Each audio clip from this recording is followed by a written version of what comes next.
If you ask somebody to name the biggest war films from the 70s, you'll probably hear the same titles come up again and again. Stuff like Apocalypse Now, The Deer Hunter, maybe Patton. And those are all great important movies. But under all of those huge, iconic films, there were plenty of really good war movies that just never found an audience. Movies that bombed at the box office, were too controversial, or just came out at the wrong time. So today we're looking at hidden gems of 70s war cinema. Films worth checking out even though Hollywood basically buried them. This one's about a quiet British kid named Tom who leaves home, joins the army, and ends up training for the invasion of Normandy. We follow him from boot camp right up to the beaches, and the whole movie's built around a ton of real World War II footage. Actual stuff shot by British and German cameramen during the war, blended in with new scenes shot specifically for the movie. When I first heard the film was something like a third archival footage, honestly, I was expecting it to be pretty bad. But the director, Stuart Cooper, actually planned this whole film around the footage he had access to. He wrote the script specifically to match that real wartime stuff, and it makes a huge difference. Sure, it takes a few minutes to get used to how it looks at first, but after the first 15 minutes or so, you don't really notice it anymore. This movie is slow-moving but not boring. It's thoughtful without ever being preachy. It doesn't tell you exactly what to think.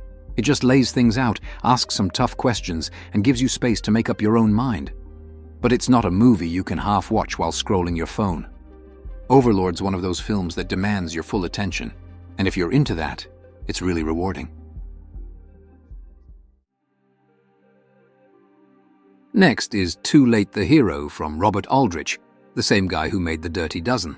It stars Cliff Robertson and Michael Caine, and it's about an American interpreter named Lawson, played by Robertson, who spent basically the whole war hiding from actual combat.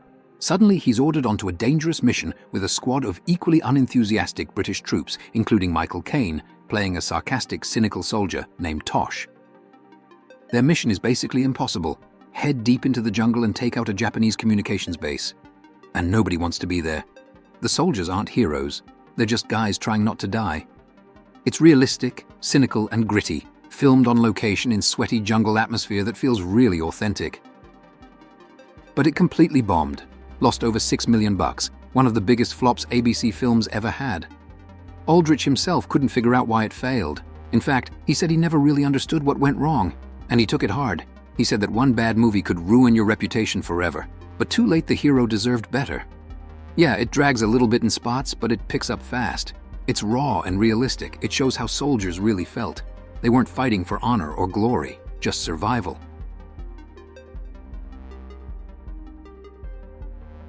The Last Valley is something different altogether.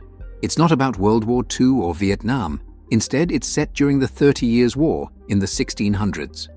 The story starts with a ruthless captain, played by Michael Caine again, leading his men into a secluded village that somehow hasn't been touched by the war yet. Just as they're about to destroy it, a quick-thinking local guy, played by Omar Sharif, talks them into making peace with the villagers instead. It was directed by James Clavell, who wrote Shogun and was based on a novel from the late 50s. This movie had a massive budget at the time, around $6 million. But despite having big names like Omar Sharif and Michael Caine, who got paid huge salaries, The Last Valley bombed horribly at the box office. It barely made back a fraction of its cost. Michael Caine later said he knew almost immediately it wasn't going to be a hit, mainly because of timing. You had Vietnam on TV every night, and here was this movie set centuries earlier in Europe. It just didn't connect. 1978 was a huge year for Vietnam War movies. You've got Michael Cimino's The Deer Hunter and Hal Ashby's Coming Home, both crushing it at the box office and sweeping award shows. But there were two other great Vietnam movies that year nobody talks about nearly enough: Go Tell the Spartans and The Boys in Company C. With The Boys in Company C, the big problem is Full Metal Jacket completely overshadowed it.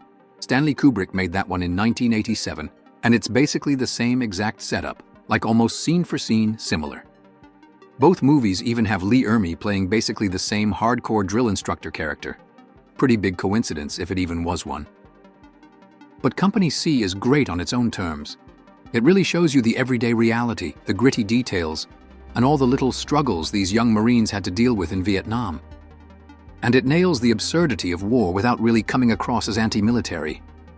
It's just very honest about how messed up the whole Vietnam situation was, and how unfairly these young guys got put into an unwinnable situation. Roger Ebert loved this movie. He said, sure, it's technically a war movie, and a lot of critics tried to dismiss it by saying it was just a cliché Hollywood flick dropped into Southeast Asia. But Ebert totally disagreed. He thought it was genuinely thrilling, funny at the start, and then deeply moving by the end. Ebert ended up calling it one of the greatest films about Vietnam ever made. Peter O'Toole stars as Murphy, a merchant sailor whose entire crew gets killed by a German submarine right at the end of World War II. He ends up stranded in Venezuela, but instead of just letting it go, Murphy becomes obsessed with revenge. He turns himself into a one-man army, completely fixated on taking out this German U-boat on his own. It's based on a novel by Max Caddo and directed by Peter Yates, the same guy who just made Bullitt, which was obviously a huge hit. They shot this on location in Venezuela and French Guiana and went for total authenticity, used real Navy planes and an actual World War II submarine. And Peter O'Toole insisted on doing all of his own flying stunts in the movie. There's even a scene where he's flying a Grumman Duck seaplane, doing real aerial stunts, and he actually crashed the plane. Barely survived it too. Budget was around $5 million, but the movie was a bomb. Didn't even make $1 million worldwide. Critics mostly praised O'Toole's acting but weren't crazy about the movie itself. They called it slow, self-indulgent, kind of meandering. It nearly killed Yates's directing career altogether. This one's a straight-up biopic of Winston Churchill, but specifically about his younger years before he became Prime Minister. Covers his early days in the British Army, his escape from a prisoners of war camp during the Boer War, and how he got started in politics. Simon Ward plays young Churchill with Anne Bancroft and Robert Shaw as his parents. It was directed by Richard Attenborough, and this was one of Attenborough's first big directing gigs. Pretty expensive too for the time, around £3 million. They even staged a huge recreation of the Battle of Omdurman, shooting it in Morocco and using real soldiers from the Moroccan army as extras. Columbia Pictures released it and it did okay, made around $5 million worldwide, so not exactly a huge hit, but critics noticed it. Got 3 Oscar nominations, art direction, cinematography, costume design, and it really helped Attenborough build up his reputation as a serious filmmaker. Also gave Simon Ward his big breakout role. Today, though, it's mostly remembered as sort of a prestige lead-in for Attenborough's even bigger epic later on, Gandhi.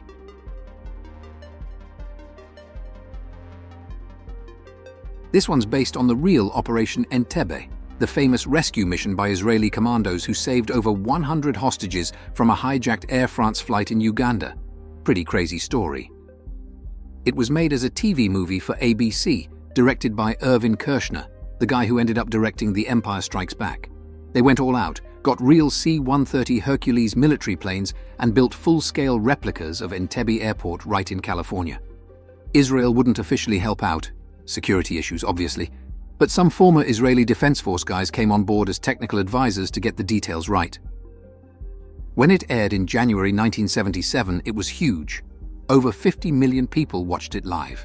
After that, they even gave it theatrical releases in Europe and Japan, and the realism and tension Kershner brought to this thing helped him land the Star Wars gig shortly after.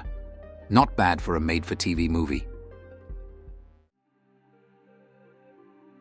Next up, we've got this little Australian war movie called The Odd Angry Shot. Instead of the big battles or politics, it's basically just about regular soldiers in Vietnam, Australian Special Air Service guys specifically. You see the boredom, the jokes, the friendships, and then out of nowhere, quick bursts of intense violence.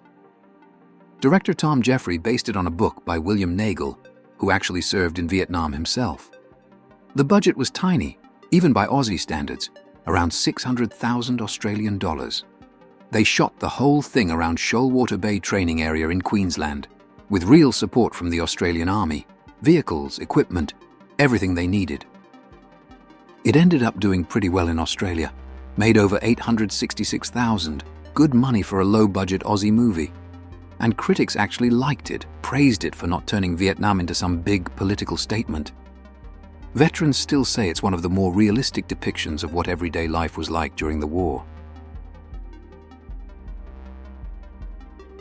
This one's about American advisors in the very early days of Vietnam, back in 1964, when the war still had over a decade to go. The story's from a novel called Incident at Mu Qua, written by Daniel Ford, who was actually reporting from Vietnam back then for The Nation magazine. The screenwriter Wendell Mays first read Ford's book back in 1966 when he was working at 20th Century Fox. He tried getting the studio interested, but it was too controversial back then. Finally, after almost a decade, he got it made, and Mays said almost nothing changed from his original 1971 script, just a bit more dialogue to beef up Burt Lancaster's character. Lancaster played a veteran soldier doing his best in a messy situation he didn't totally understand. The movie was supposed to cost around $1.5 million, but even that ran out before they finished. Lancaster actually took a huge pay cut and even put up $150,000 of his own money just to keep it going. Lancaster himself said it was a good little movie, not the greatest ever, but important because it told a bigger truth about Vietnam in a small way. Another World War II movie, another Holocaust story, but this one's different. It's the real-life story of Corrie ten Boom, a devoutly Christian Dutch woman in her 50s, and her family.